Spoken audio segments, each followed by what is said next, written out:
What's good, y'all? Listen, look, I'm mad I even gotta say this. Why are we acting like this is not get your fucking coat like There's nothing wrong with hate. You've got to hate some things with a passion. And destruction, they must dislike and hate with a passion. What's up, y'all? Welcome back to my... Oh, hold on. I'm tripping. That's the wrong intro. What's up, y'all? It's your girl ZZ back with another video. Make sure y'all like, comment, subscribe, turn on notifications bell, get it, join the thumbs up, all that. All right. So today we got a couple things to get into. I'm not going to say too much. We're just going to get right into them. First up, we have Jess Hilarious. She is on the Breakfast Club. We all know. And recently had a sister up there. What's her name? Let me not get her name wrong. Lene Vinay, if I'm pronouncing it correctly. I've seen her on Instagram before. I feel like I followed her for a little bit, but I kind of picked up on the liberal, a little too leftist vibes, and I think I dipped. But I do remember her doing like the parking lot. She had like these parking lot tea things, whatever. She was talking about black issues and sip tea in like a parking lot. It was kind of cool. It's like a cool little aesthetic. And the thing she was talking about is cool. But I think I picked up on it, which is why I unfollowed her like a while ago. Okay. So here she is on the Breakfast Club talking to Jess Hilarious. In the rest of the Breakfast Club, but this is an exchange between her and Jess Hilarious about trans, or not necessarily trans, but women, the definition of women. Let's get into it. I'm single now, and they're like, so what, you want like a Mark Lamont Hill? No, like no shade to Mark, he's great, but I don't need that to encompass my entire life. Like I'm still a human being, so I'm not saying that you got to live, breathe, die, fight the power, but you do have to have some things ingrained in the way that you move about your day, period, to understand that the work never stops. So we just got to find that balance. And for you, I want somebody who knows that women can have babies. Oh, okay. Only women can have babies. I just want to let you know that. Interesting. There are other people who can have babies. Okay. Yeah. I mean, if they have a uterus, they can have babies, but they just might not identify as woman. Okay. Those are two different things. Like you can be biologically female, but you can't be biologically woman. This woman is a gender construct, a social construct. But if you got a uterus, yeah, you can have a baby. Yes, that's the point. If you have a uterus, you can have a baby. Okay, cool. Yeah. That your life.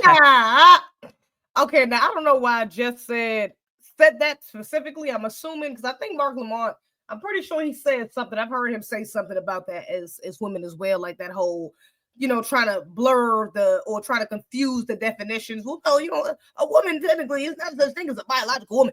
I'm pretty sure I've heard him say similar things referring to trans women, if I'm not mistaken. So that might be why she said that. In particular, why she said that when he brought up Mark Lamont. But shout out to Jess Hilarious. And I kind of wish she would have even pushed back a little bit more, but this is an interview setting, so I'm assuming she was about to be, about to go that route. But I do appreciate the fact that she started with saying that, that only women can have children, which is correct, because this is how the people on these liberal, feminists, leftists, whatever the hell you want to, whatever category they're in. But this is where they lose a lot of people, okay, including myself. Because a woman is an adult human female. It's a biological female. That's what a woman is. There is no other definition. A woman is not a person that just identifies as a woman. You could be a lot of things, but you ain't no damn woman. You are not me. And honestly, I've said this before. Y'all know I've talked about this in the sense of trans, but that is hella offensive to diminish my experience and say, well, yeah, anybody could be you. I could just wake up one day and decide to be you because I feel like it. Because it's just a social construct. No, the fuck it's not. Just like I can't wake up one day and be a man. What it feel like to be G.I. Joe? I don't know what it feel like to be Obama, to be no man, but no man in this existence. Because I've never lived that. And I never will live that. Because guess what, baby? Biologically, I'm a female. There's no way that I could change my literal self to a point where I'm the opposite sex, okay? And this is where you get into the whole gender is fluid, and you can be a man or a woman, you can be something in between, and you don't have to identify as anything, and it's like you lose people. And maybe that's why I ain't seen her on my timeline recently, because usually even when I did follow her, that's how I started to see her content. She would just pop up, but maybe that's why, because people have caught on to this side of her ideology, and it's like, whoa, sister, I gotta really you got to reel it in. Not even me. You got to reel it in because that now you going way too far left and you losing us. Okay, you get a losses. But shout out to Jess Hilarious because she did stand on biological women business. She followed up from this interaction and posted this. This is a picture of her where she was pregnant, and she said, "My uterus is my superpower." Signed a woman, okay, not signed a biological woman or a biological female, not signed an adult human female, signed a woman because only a woman can have a child. Thank you. And that's one thing I will say, Jess, I like with Jess Hilarious is that although, because a lot of these comedians in particular, especially in this new day and age, they scared to get canceled. Okay, they scared, they tiptoe around, of certain subjects or don't even talk about it, stay completely away from it because they know that certain groups get easily offended. Okay. And so they stay away from those just to stay on the safer side of things and not get canceled. Jess Hilarious has said multiple. This has been canceled. I don't know how many fucking times. Okay. But on top of that, she is very clear in her stances on certain things related to LGBTQ, certain stances, even like here where she was like, yeah, I need him. I would like for you to be with somebody who knows that only a woman can have a child. I'm assuming that her and Mark, I'm gonna have to look into that. Her and Mark may have had an interaction talking about that before, maybe when he came on the show. But yeah, what I'm saying? So I do respect the fact that even with this heavy cancel culture, even with her being dragged through the mud a couple times for saying some controversial, I don't even think controversial, but controversial things, she's still standing on business. She's not folding. She's not out here like, okay, well, I guess, a woman. It's like even that little interaction that they just had, it kind of felt like she wanted to push back on it, but she was like, nah, I'm gonna chill, this is my job. Like, I ain't come here to debate you, but yeah, that's some bullshit. That's the kind of vibe her response gave, So shout out to her. I love the fact that she said that, okay, because she's on this big platform. She don't got to go that route. And the fact that she's on a larger platform doing stuff like that too, also is even more respectable because again, like a lot of these comedians who's just on the grassroots, who's not even at the level that she's at, are afraid to talk about some of the subjects that she touched on. So, or give their opinion on it, even if it's not like it's within their stand up or within their, what I'm saying? Her not being afraid to give her commentary on, we love to see you. Keep standing on biological women business. Okay, we ain't no feminists over here. We ain't no feminists. We not this way. Okay, so we ain't standing on too much, but we stand on black business first. But the fact that you still stood on that, I love that. Okay. So yeah, let's move on. Now I've seen this going viral. This is a clip from the AMAs that recently happened. Now I don't watch award shows. A lot of people don't really watch award shows no more. Whatever. But recently the AMAs came. The AMAs premiered, should I say? And Shabuzi and this white woman, Megan Maroney, I believe she's a country singer. Oh no, this is not the this is the AMAs. I'm tripping. So yeah, she's a country singer, and they presented an award together. And within this award, they refer to this famous country family that does music, the Carters, and she says something interesting. Let's watch and see Shabuzi's reaction. Oh, Carter family, who basically let me restart it. I don't want to invented. Oh, let me rewind. I'm sorry. Let me refresh it. Award went to the Carter family, who basically invented country music. This year's AMA nominee. And this award went to the Carter family, who basically invented country music. This year's AMA nominee. Now, mind you, the Carter family is a white country family. Okay. So automatically I never even heard of Carter family, but as soon as I've seen that they were white, I'm like, there's no way the fuck that they basically created anything. White people ain't basically created anything except for white supremacy. Let's get that straight. Let's get that first and foremost.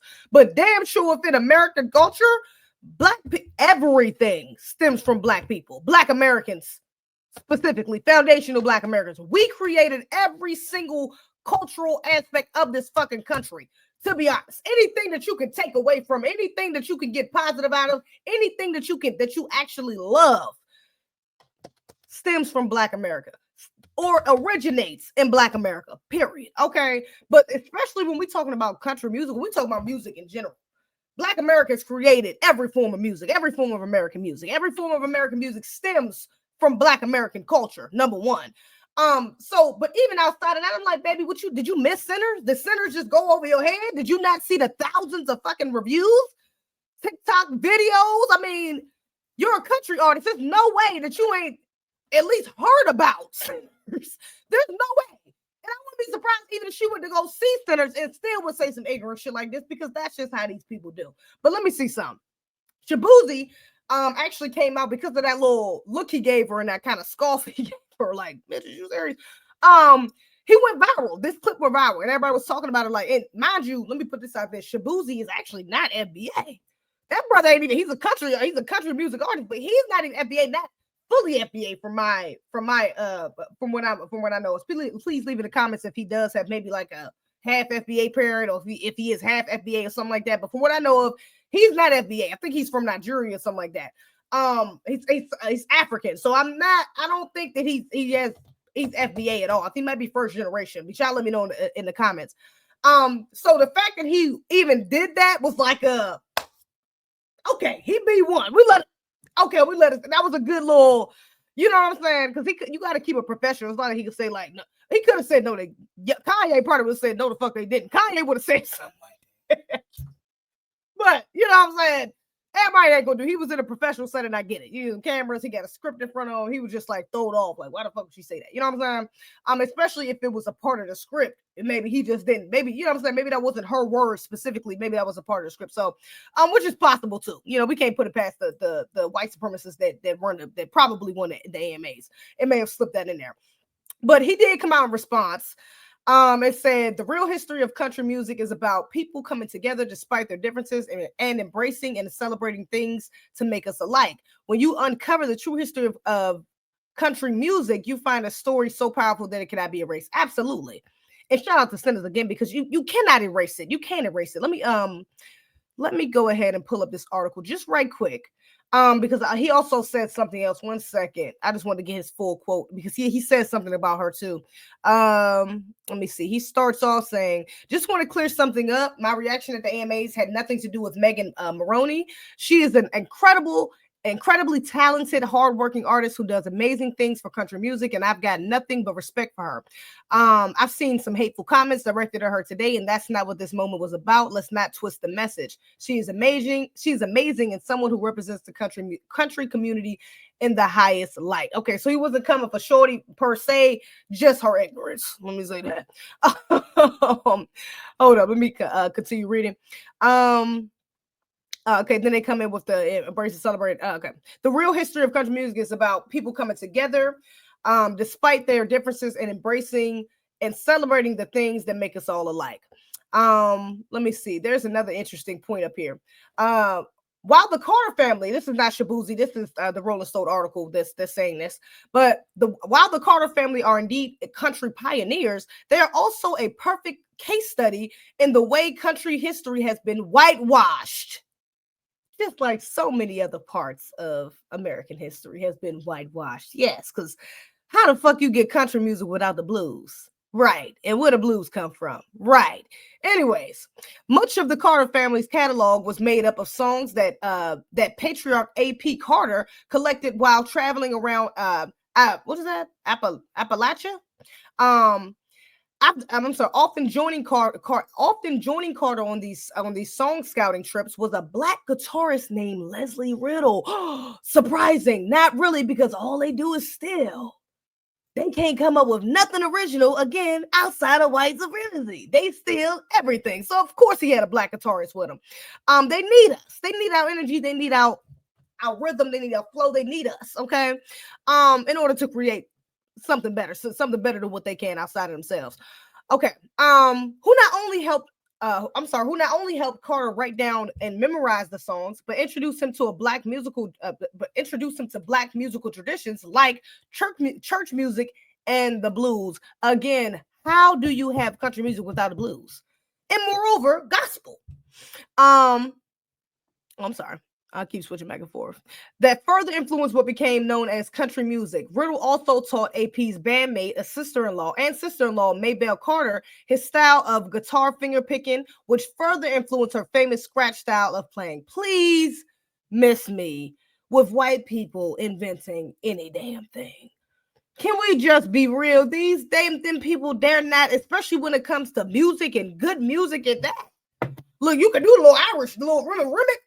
Look, that shit, whatever the hell he was saying, the little Irish, yeah. Take your ass back over there. You know what I'm saying? Hey, look, that's their shit. But we're talking about these people over here don't be inventing nothing that's good, man. They need our sauce. They need, again, even back to the line dancing. That's country music with it. That's a part of country culture. Line dancing. Did y'all see the video of them white people up there doing the wobble? And they literally was standing still during the middle part of it. I don't want to play it because I'm not about to get copyrighted. But go look it up on TikTok. White people doing the wobble. And they're standing still for a part of the dance. They don't even know what the fuck to do with themselves until they get back to the beat drop. They don't have the same rhythm as us. They're not on the same frequency. They don't vibrate. They don't get the downloads that we get, man. They're not tapped in.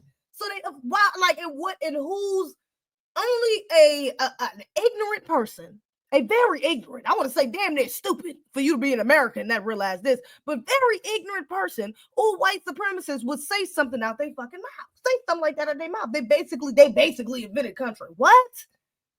I mean, that's just disrespectful to my ancestors. It's disrespectful to the ancestors that lost their lives doing things that they love, created things that they love. Okay.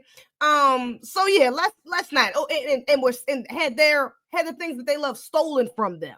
Okay. So yeah, or exploited. Okay. So yeah, let's not be disrespectful. Let's not disrespect my ancestors like that. Okay, baby, you can go disrespect your own ancestors and tell the truth about them. You ain't really got to disrespect them per se. You could just tell the truth about them because that's disrespectful enough. Honestly, the truth is egregious about your ancestry. So yeah, you want to talk about the origins of country music. You cannot talk about that without Black people. And they love to do that on purpose. Especially with country music in particular, because they want it to seem like it's just a white music genre. That's why they have all of the people, the biggest stars in the country. And even when you look at the Country Music Awards, which nobody watches, but the country is filled with white artists. Even though there are an ample amount of Black artists, but it's filled with white artists. Only white artists get all the big awards. Only white artists get all the big brand deals, get recognized. So shout out to Beyonce, Cowboy Carter, shout out to Shabuzi, shout out to a lot of the new and up and coming Black country artists that are finally getting their spotlight because our roots are being exposed. Shout out to Sinners. People are realizing that everything really comes from us, to be honest. And especially our music. That is something we have to take back claim of because our country music is ours. That's a part of our roots. It's a part of our history. It's so much deep and so much of our culture enriched within country music. You know what I'm saying? Just going back and listening to old country songs, you can hear it. The pain, and that's why, again, Sinners, I can't stop talking about it because that's why the way they displayed that, and then you connect it to the actual songs, it's like hearing it and knowing that history, it's like, you know, that can't be nothing but us. You can feel it when you listen to the music. That has to be us. Even with some of these people, some of these white artists, when they take out stuff, it's like, man, that gotta be us. What? A Black person wrote that. Black person, that's a remix to a Black song. That melody is too familiar. That, you know what I'm saying? Like, we even, because it stems from us. All right. So yeah, shout out to Shabuzi over there standing on Big One Business. Standing on Black Business. I thought I said out there what you call it. But yeah, last but not least, we have Dlow, Bossman Dlow, man. So Bossman Dlow, he was recently exposed, allegedly, for allegedly messing with this I wouldn't say trend, but gay man, I guess. I guess it's, I don't know if he identifies as like trans or something like that, but real feminine gay man. Okay, apparently he was DMing him. He kind of, he might be a trans because I think in the DMs or the text messages back and forth, he was saying like he had kind of told him like, yeah, I'm a boy, or like, you know what I'm saying, and allegedly who the screenshots were saying was Bossman was like, yeah, you know, oh yeah, I didn't know you was I don't want to get caught up with the blogs, but you know, basically he was going for it. It was on some shit like, look, I know, honestly, these niggas be knowing. So he was trying to play off the fact that he ain't know. Like, I ain't know, but I ain't trying to get exposed by the balls. Like, I don't mind, but I ain't trying to get exposed by the balls. So we got by the blog. So we got to keep this on the low. That was the type feel he was on in the text messages. So this was like a couple days ago. I think it was like last week. Now, this same guy who exposed Bossman is coming out and reneging and saying it was a different story. So let's see what he said. I know it sounds crazy and I just did all this stuff on the internet for attention, but a bitch was bored. And I thought it was funny, but now I know it's not funny because I'm really fucking with this man's career and his money. I'm sorry, you guys. Y'all can bash me. Y'all can hate me. I really don't give a fuck. I'm coming on TikTok to address the Bossman situation. Bossman Dlow never messaged me. It was Yeah, it was edited. It was photoshopped. I did everything good with the video of him texting me because it was my homegirl's phone. He messaged a real female. She's a popular influencer that I hang out with. So I made it seem like he messaged me, but he never really messaged me. And I made a fake thread of me texting myself back. I know it sounds crazy and I just did all this stuff on the internet for attention, but a bitch was bored. I don't know about that. I'm not going to lie to you. First red flag is that Bossman didn't immediately come out and vehemently deny this shit. That's the first red flag, because Bossman should, first thing he should have did was talk about like, I don't know who the fuck that man is. I ain't never seen them text messages. I ain't never seen that nigga page. Look, this is my DMs right here. I looked up the nigga page. These are the DMs I got from him. Ain't nothing in our messages. That's the nigga number. Look, I searched the number in my phone. I ain't got no messages or phone calls from that number. I don't know what this nigga's talking about. He's clout chasing. I don't know that man. I'm straight. I'm heterosexual. That ain't me. Bossman ain't do that. Bossman ain't do that. Bossman did not do that. Okay, Bossman been quiet, chirp, chirp, peep, peep, zip, zilch, nothing. He ain't said nothing since these allegations came out. So that's red flag number one. Red flag number two is the fact that why would he come out? The fact that he's coming out, again, without Bossman saying anything, and the fact that he's coming out with this bullshit excuse saying, oh, well, yeah, I did it because I was bored. What? Oh, yeah, now I feel bad because his career is being affected. Nigga, he's a hip-hop artist. Do you not?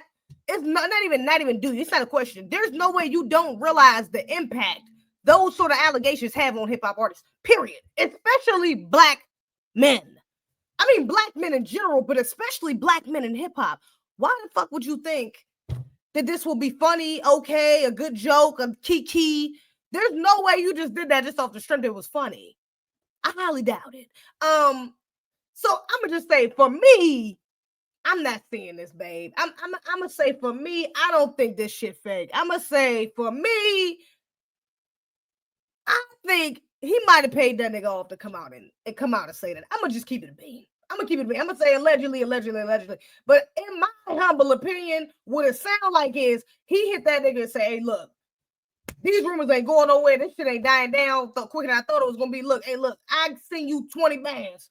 If you just get up on the internet and say you made all that shit up, it was AI, because I'm sure you could do some of this stuff with AI, the messages. I'm sure you could. Papoose said that Remy Ma was making fake messages, some shit like that too. So I'm sure it's possible. But just the way that this kind of played out is given, man, he threw that nigga a couple bands and told him, hey, look, get back on there and tell these niggas that shit wasn't me, man. Just get up there and tell them that so that way they can get up off my line and I can move on. He probably gonna drop another song in like a week or two, and it's like a fucking tight ass summer song or something. Unless this is a ritual, which I know I keep the tenfold bonnet on. Which honestly, if he does drop a fire song for the next couple of weeks, it will kind of solidify that this is a ritual for me. Especially if it goes to the top of the charts. If it's, you know what I'm saying, it's definitely gonna solidify that this might be some sort of industry ritual. But on the other hand of that, it's like, still, this looks suspect as hell. This don't look like this was just some shit that he just put up on the internet. And nah, because brother, you know what your position is in hip hop. You know the risk you take, being suspected of homosexuality within hip hop. Like, it is what it is. You know what I'm saying? You know how that can affect your career if you're not open and honest about it. It'd be different if you like a Lil Nas X nigga. Okay, Lil Nas X, he opened it out. We already knew what it was. He over there twerking on the devil. Okay, gotcha. He's not denying anything. All right, but if you gonna be out here like you, Fifth Flow, eat hibachi, you know, you talk about women and all this other shit. Like, bro, you can't. You can't expect niggas to sit up here and respect you after something like that after you faked it. Like now you're faking the funk. Now we don't know what type of nigga you are because you're lying. Straight through your teeth. You know what I'm saying? Look, if you like what you like what you like, but be honest about it, nigga. Damn. Even if it is going to affect your career, because if it come out like this, it's going to affect your career regardless. So you might as well just tell the truth. And honestly, half these niggas in the industry are little. Okay, P. Diddy was out here buck breaking Negroes in all types of ways. I'm just saying. Okay, a lot of these Negroes had to do some homosexual activities to get where they at. I'm just saying.